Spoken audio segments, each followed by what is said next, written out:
आज के इस वीडियो में सभी प्रतियोगी परीक्षाओं के लिए सामान्य ज्ञान का पहला भाग लेकर आ रहे हैं। यह आपके किसी भी वनडे एग्जाम के लिए बेहद महत्वपूर्ण होगा। इस वीडियो का पीडीएफ आप डाउनलोड कर पाएंगे, उसके लिए आपको ये वाला ऐप डाउनलोड करना होगा। इसका लिंक वीडियो के डिस्क्रिप्शन में और पहले कमेंट बॉक्स पे मिल जाएगा। आपका कोई भी वनडे एग्जाम है उसके लिए आप इसको देख सकते हैं। यहाँ पे जो क्वेश्चन का लेवल होगा थोड़ा सा टफ होगा। यहाँ पे मतलब हर तरह के क्वेश्चन आपको देखने को मिलेंगे। पीडीएफ चाहिए तो ऐप पे जाइए, ऐप का लिंक डिस्क्रिप्शन में मिलेगा। क्वेश्चन है कि भारत में प्रथम मुस्लिम आक्रमणकारी कौन था? पहला मुस्लिम आक्रमणकारी। क्योंकि आप देखेंगे तो करीब करीब 700 ईस्वी से लेकर के लगभग 1526 तक आक्रमणकारी आते रहे और इनमें से अधिकतर मुस्लिम थे। हालांकि ये अलग बात है कि कुछ तुर्क से आए थे, कुछ अरब से आए थे, कुछ अफगानिस्तान से आए थे। यानी यहाँ पे जो 1526 में मुगल बादशाह आते हैं तो वहां तक आपको मुस्लिम ही मुस्लिम दिखेंगे यहाँ पे। इसलिए ये क्वेश्चन थोड़ा सा अच्छा हो जाता है और इसके पूछे जाने के चांसेस भी बन जाते हैं। ये था मोहम्मद बिन कासिम, जो कि सबसे पहले भारत आया था 711 ईस्वी में। देखिए यहाँ पे क्वेश्चन को समझिए। 711 ईस्वी में भारत आया और 712 ईस्वी में इसने भारत के 2 प्रांतों को जीत लिया, जिसमें से पहला था सिंध और दूसरा था मुल्तान। तो पूछा जाता है, तो आपको क्वेश्चन देखना होगा। क्वेश्चन में पूछा जाता है कि मोहम्मद बिन कासिम ने सिंध पे कब विजय प्राप्त कर ली? तो ये था 712 ईस्वी। सिंध पे जब मोहम्मद बिन कासिम ने विजय प्राप्त की, उस समय यहाँ का राजा था दाहिर। अगला है कि भारत पे सबसे पहले मुस्लिम आक्रमणकारी कहाँ से थे? तो जो मोहम्मद बिन कासिम था ये था अरब का। यह आया था 711 ईस्वी में। इसके बाद जो अगला मुस्लिम शासक आता है यह आता है 997 में और ये था महमूद गजनवी। महमूद गजनवी को भारत में लूटपाट के लिए जाना जाता है। इसने ही गुजरात के सोमनाथ मंदिर पर आक्रमण किया था। ये भारत में लगभग 17 बार आक्रमण किया और इसके आक्रमण करने का एकमात्र उद्देश्य था यहाँ पे लूटपाट करना। अगला है कि गजनी राजवंश का संस्थापक कौन था? तो ये था अल्पतगीन। ये गजनी राजवंश यहीं से आता है। ये मोहम्मद बिन गजनवी की हम बात कर रहे थे। अगला है कि चंदेल शासक महमूद गजनवी से पराजित नहीं हुआ था। ये था विद्याधर। विद्याधर महमूद गजनवी से पराजित नहीं हुआ था। अगला है कि वह मुस्लिम शासक जिसके सिक्का पर देवी लक्ष्मी की आकृति बनी थी। जैसा कि आपने मोहम्मद गजनवी को देखा तो ये जो हिंदू धर्म है इसका घुर विरोधी था। ये भारत में अधिकतर मंदिरों पे फोकस करके उन पे लूटपाट किया, क्योंकि मंदिरों में ही अधिकतर सोने चांदी थे और ये इसका ये था कि कोई भी देवता नहीं होता है। लेकिन मुस्लिमों में जो मोहम्मद गोरी था, ये इसके जो सिक्के थे उस पे देवी लक्ष्मी की आकृति बनी थी। ये क्वेश्चन काफी टफ है और 1-2 बार परीक्षाओं में पूछा भी गया है। मोहम्मद गोरी के यहाँ से चले जाने के कुछ समय बाद यानी कि 1206 में मोहम्मद गोरी की मृत्यु हो गई। जब 1206 में मोहम्मद गोरी की मृत्यु होती है तब कुतुबुद्दीन ऐबक स्वयं को स्वतंत्र राजा घोषित किया और राज करना शुरू कर दिया। यहाँ पे इसने जो राज शुरू किया ये था गुलाम वंश। तो पूछा जाता है कि गुलाम वंश कब शुरू हुआ? तो 1206 में। इसको कहीं कहीं मामलुक वंश के नाम से भी जाना जाता है। गुलाम वंश इसलिए क्योंकि ये गुलाम थे। हालांकि कुतुबुद्दीन ऐबक ज्यादा दिन तक रूल नहीं कर पाया। ये रूल किया था 1206 से लेकर के 1210 तक। इसके बाद चौगान खेलते हुए इसकी मृत्यु हो गई और उसके बाद इसके बाद जो राजा बना ये था इल्तुतमिश। इल्तुतमिश रूल किया 1210 से लेकर के 1236 तक और इसके बाद इसकी मृत्यु हो जाती है और उसके बाद जो राजा बनता है यह है रजिया सुल्तान, जो कि एक महिला है और इसने रूल किया 1236 से लेकर के 1240 तक। तो देखिए पूछा जाता है कि प्रथम महिला या फिर प्रथम महिला शासिका बताइए, तो रजिया सुल्तान है जिसने दिल्ली पे रूल किया। यहाँ पे थोड़ी डिफरेंस भी है क्योंकि कुतुबुद्दीन ऐबक जब तक राज किया लगभग 4 सालों तक, तब तक राजधानी इसकी लाहौर थी। लेकिन जब इल्तुतमिश आ गया कुतुबुद्दीन के बाद, तब इनकी राजधानी दिल्ली हो गई।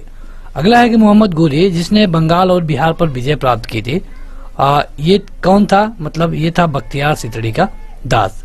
गुलाम वंश का संस्थापक कौन था? तो गुलाम वंश का संस्थापक था, हमने आपको बताया, कुतुबुद्दीन ऐबक। कब स्थापना किया था? 1206 में। आगे बढ़े तो अगला है कि महमूद गजनी ने भारत पर 17 बार आक्रमण किया। यह एक कथन है और इसका कारण दिया गया है कि वह भारत में अस्थायी मुस्लिम शासन की व्यवस्था करना चाहता था। इस तरह के क्वेश्चन परीक्षा में बहुत बार पूछे गए हैं, तो यहाँ पे आपको बताना होता है कि इसमें से कौन सही है। क्या पहला सही है, दूसरा गलती है, या फिर पहला गलती है, दूसरा सही है, या फिर दोनों सही है और पहला दूसरे की व्याख्या करता है, या फिर दोनों गलत है। तो यहाँ पे देखिए, महमूद गजनी भारत पे 17 बार आक्रमण किया था। हमने आपको बताया है, पिछले वाले पेज में आप देखेंगे तो इसने 17 बार आक्रमण किया था, यहाँ पे हमने आपको बताया है। और इसका जो आक्रमण करने का जो मेन उद्देश्य था, केवल और केवल लूटपाट था। तो ये मुस्लिम शासन की स्थापना नहीं करना चाहता था। मतलब कि ऑप्शन ए सही है और आर गलत है। महमूद गजनवी का दरबारी इतिहासकार कौन था? तो ये था उत्बी। कहीं कहीं आपको उल्बी भी दिखा हुआ मिलेगा। अगला है कि दिल्ली सल्तनत का सुल्तान जो कि लाख बख्श के नाम से जाना जाता है, ये लाख बख्श है, तो लाख बख्श के नाम से जाना जाता है कुतुबुद्दीन ऐबक को। देखिए, कुतुबुद्दीन ऐबक के बारे में आपको बता दें तो इसने कुतुब मीनार बनवाया है। कुतुब मीनार को जब कुतुबुद्दीन ऐबक ने बनवाना शुरू किया तब तक इसकी डेथ हो गई और इसको पूरा करवाया इल्तुतमिश ने। तो कई क्वेश्चन बनेंगे, किसने बनवाना शुरू किया? कुतुबुद्दीन ऐबक ने। किसने पूरा कराया? इल्तुतमिश ने। चलिए आगे बढ़े, उससे पहले कमेंट करके बताइए कि कुतुब मीनार कहाँ पे है। कुतुब मीनार कहाँ पर है, भारत के किस शहर में? यह आपके लिए क्वेश्चन होगा और आप सभी लोग इसका उत्तर कमेंट करके बताएंगे।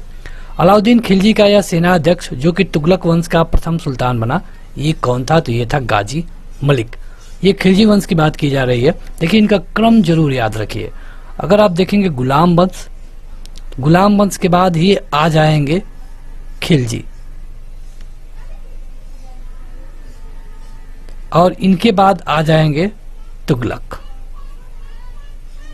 तो इनका क्रम याद रखिए। क्रम में कई सारे क्वेश्चन पूछा जाता है।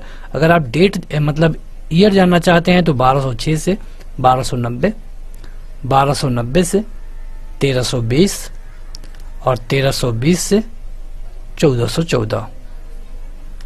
तुगलक वंश सबसे ज्यादा समय तक रूल किया है, ये भी क्वेश्चन पूछा जाता है।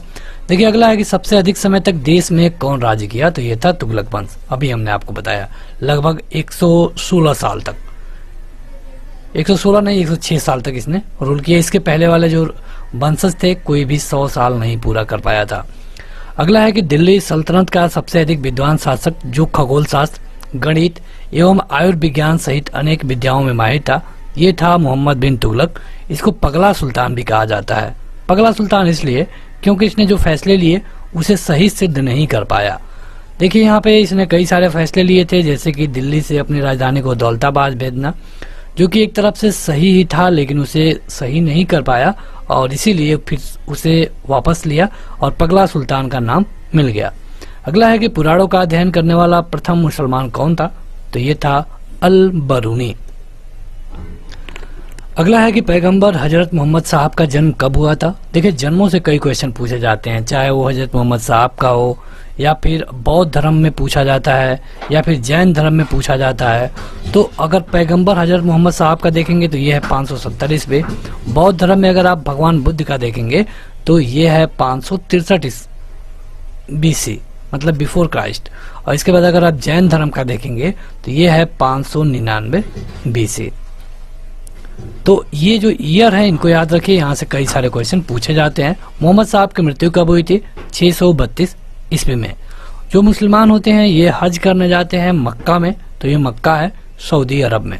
हिंद मतलब कि भारत की जनता के संदर्भ में जो हिंदू शब्द था ये सबसे पहले किसने दिया? ये दिया गया था अरबों के द्वारा। अरब ही भारत पे सबसे पहले आक्रमण किए और ये था मोहम्मद बिन कासिम।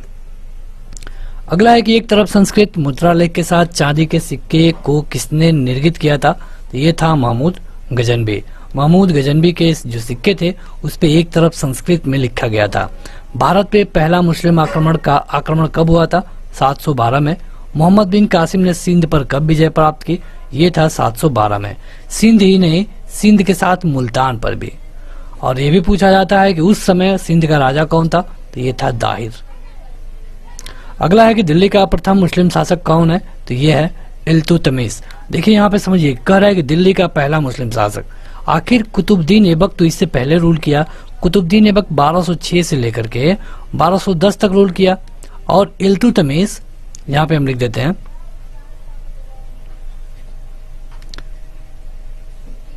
इल्तुतमिश जो रूल किया ये 1210 से लेकर रूल किया 1236 तक।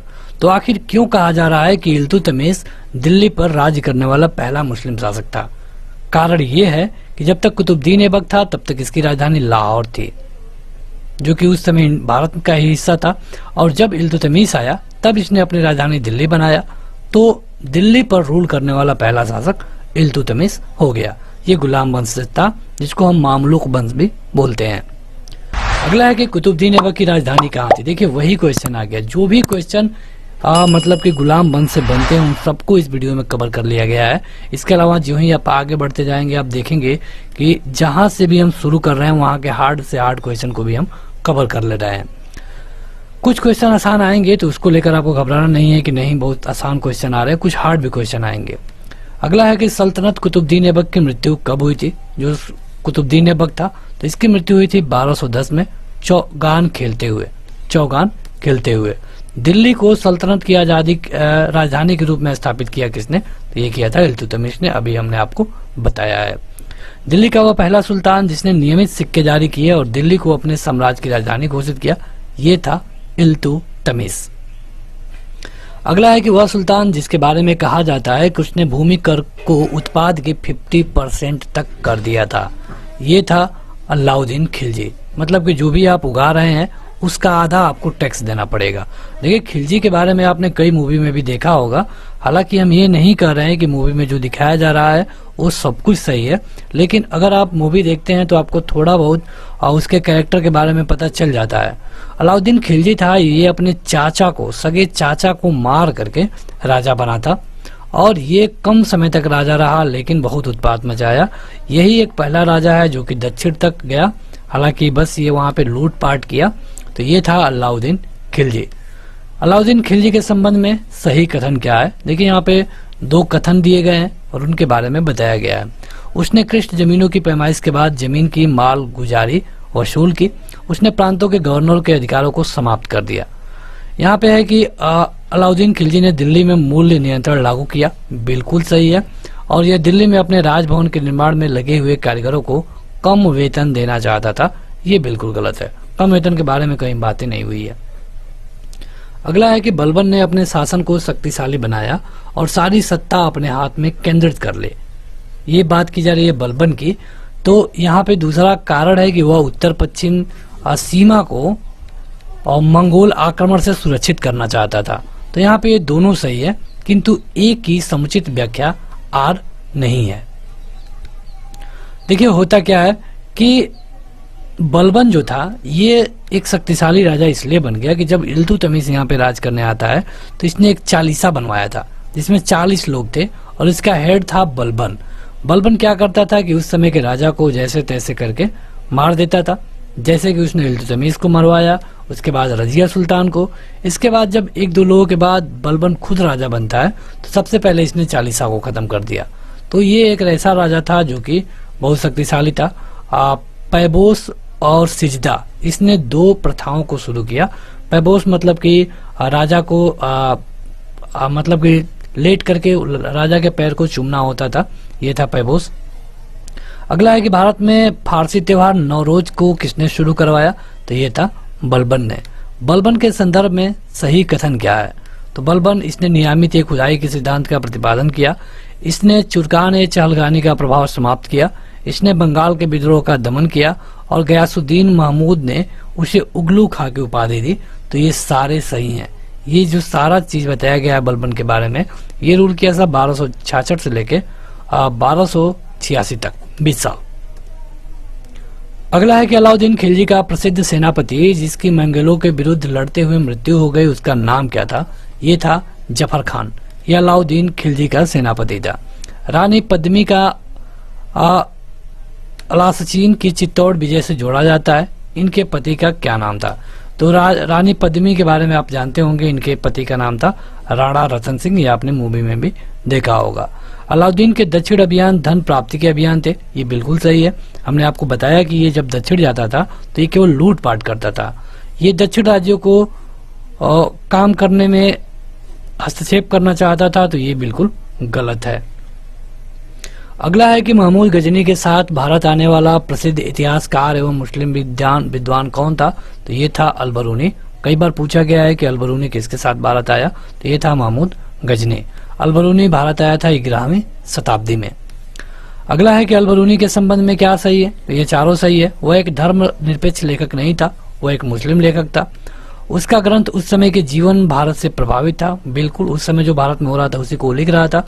वह संस्कृत का विद्वान था, संस्कृत भी आती थी उसको, और वह त्रिकोणमिति का विशेषज्ञ था, ये भी उसको आता था। अगला है कि अलाउद्दीन खिलजी के आक्रमण के समय देवगिरी का शासक कौन था, तो ये था रामचंद्र देव। देवगिरी ये दक्षिण भारत का है। हमने आपको बताया कि अलाउद्दीन खिलजी दक्षिण में आक्रमण करने लगा था। शाहनामा का लेखक फिरसौदी किससे संबंधित है, मतलब फिरसौदी किसके दरबार में रहते थे, ये रहते थे महमूद गजनबी के दरबार में। घड़ी अथवा घड़ी मतलब एक कर है, इसको लगाने वाला दिल्ली का पहला मुस्लिम शासक कौन था, तो ये था अलाउद्दीन खिलजी। घड़ी बोलते हैं इसको। 1306 के बाद अलाउद्दीन खिलजी के समय दिल्ली के सुल्तान तथा मंगोलों के बीच की सीमा क्या थी, मतलब 1306 में जब अलाउद्दीन खिलजी एक तरफ था तो दूसरी तरफ मंगोल थे, और इनकी जो सीमा थी ये थी सिंधु नदी। तो अगला क्वेश्चन है, लेकिन उससे पहले अगर आप चाहते हैं इस वीडियो का पीडीएफ डाउनलोड करना, तो वहां पे आप जाके डाउनलोड कर सकते हैं, और इसके लिए आपको ऐप डाउनलोड करना होता है। ऐप का लिंक आपको वीडियो के डिस्क्रिप्शन में और पहले कमेंट बॉक्स में मिल जाएगा। अगला है कि वह सुल्तान जिसने बाजार सुधार लागू किया। देखिए, बाजार सुधार के लिए कई क्वेश्चन पूछे जाते हैं। बाजार सुधार को पहली बार लागू किया अलाउद्दीन खिलजी ने। इसी बाजार सुधार को कई नाम से जाना जाता है, जैसे कि सार्वजनिक वितरण प्रणाली, या फिर इसको मूल्य नियंत्रण भी बोला जाता है। अगला है कि मूल्य नियंत्रण पद्धति को कौन लागू किया, तो ये था अलाउद्दीन खिलजी। बाजार नियंत्रण को किसने लागू किया, तो अलाउद्दीन खिलजी। देखिए, एक ही क्वेश्चन अलग अलग दोबारा इसलिए है क्योंकि इस तरह ये कई बार आपके परीक्षाओं में पूछा गया है। अगला है कि मध्यकालीन शासक जिसने सार्वजनिक वितरण प्रणाली शुरू की, तो ये था अलाउद्दीन खिलजी। अगला है कि मध्य एशिया का शासक जिसने 1192 में उत्तर भारत को जीता, ये था शिहाबुद्दीन मोहम्मद गोरी। इसने किसको हराया, तो पृथ्वीराज चौहान को। क्या आप कमेंट करके बता पाएंगे कि 1191 में कहां पे युद्ध हुआ था? ये युद्ध हुआ था पृथ्वीराज चौहान और मोहम्मद गोरी के बीच में, जिसमें पृथ्वीराज चौहान की विजय होती है। आपको कमेंट करके बताना है कि इस युद्ध को हम किस नाम से जानते हैं। मोहम्मद गोरी को सबसे पहले किसने पराजित किया था, तो मोहम्मद गोरी को सबसे पहले भीम द्वितीय ने या फिर मूल राज द्वितीय ने पराजित किया था। उसके बाद पृथ्वीराज चौहान ने पराजित किया तराइन के पहले युद्ध में। मोहम्मद गोरी ने जयचंद को कब पराजित किया, तो ये किया था चंदावर के युद्ध में। देखिए, आज भी जब मतलब कहीं किसी ऐसे व्यक्ति का नाम आता है जो मतलब कि धोखा दिया हो अपने लोगों को, तो हम कहते हैं कि वो तो जयचंद बन गया है। तो जयचंद की बेटी का जो विवाह था ये पृथ्वीराज चौहान से हो गया था, तो एक तरह से वो लव मैरिज था। तो यहाँ पे होता क्या है कि इससे जयचंद गुस्सा हो गया और जयचंद ने पृथ्वीराज चौहान के दुश्मन मोहम्मद गोरी का साथ दिया और 1192 में पृथ्वीराज चौहान को हरा दिया। लेकिन जयचंद को भी खुद हार का सामना करना पड़ा 1194 में मोहम्मद गोरी से ही, और ये युद्ध हुआ था चंदावर में। वह युद्ध जिसमें भारत में मुस्लिम शक्ति की स्थापना हुई, तो ये था तराइन का द्वितीय युद्ध 1192 में।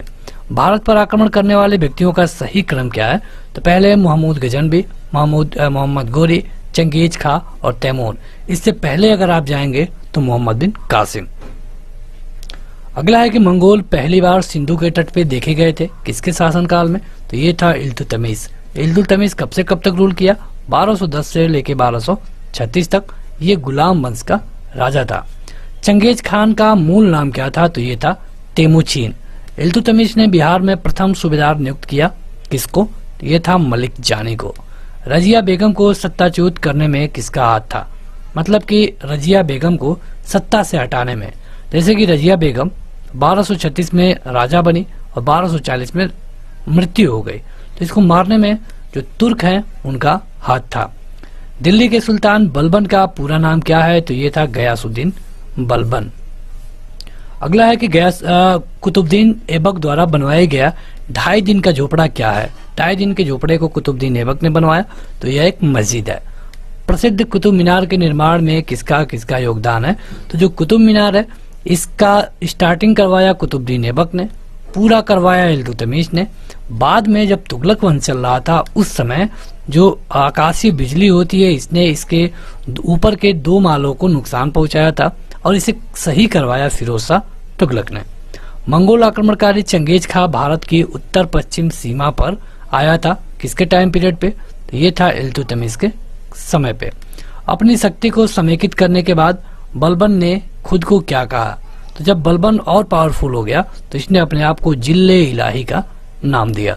दिल्ली का वह सुल्तान जिसके विषय में कहा गया है कि उसने रक्त और लौ की नीति अपनाई, ये था बलबन। अगला है कि गढ़ मुक्तेश्वर की मस्जिद की दीवारों पर शिलालेख में स्वयं को खलीफा का सहायक किसने कहा है। तो बलबन ने कहा है स्वयं को क्या, खलीफा का सहायक। जब उसने राजत्व प्राप्त किया वह शरीयत के नियमों और आदेशों से पूर्णतः स्वतंत्र था। बर्नी ने यह कथन किस सुल्तान के लिए कहा है। तो ये था अलाउद्दीन खिलजी। मतलब ये पूरा मनमानी किया जब ये राजा बन गया। ये कहा गया है बर्नी के द्वारा, जो कि एक लेखक है, इतिहासकार है। वह सुल्तान जो कि नया धर्म चलाना चाहता था किंतु उलेमा के लोगों ने इसका विरोध किया, ये था अलाउद्दीन खिलजी। दिल्ली का सुल्तान जिसने सिकंदर सानी की उपाधि धारण की, तो ये भी था अलाउद्दीन खिलजी। तो बस आज की इस वीडियो में इतना ही। वीडियो को लाइक करने के साथ आपसे जो क्वेश्चन पूछे गए हैं उनका उत्तर कमेंट करके जरूर बताएं। आप इस ऐप पे जाके इसका PDF डाउनलोड कर सकते हैं और इसको लाइन बाय लाइन भी पढ़ सकते हैं। आज की इस वीडियो में इतना ही। Thank you.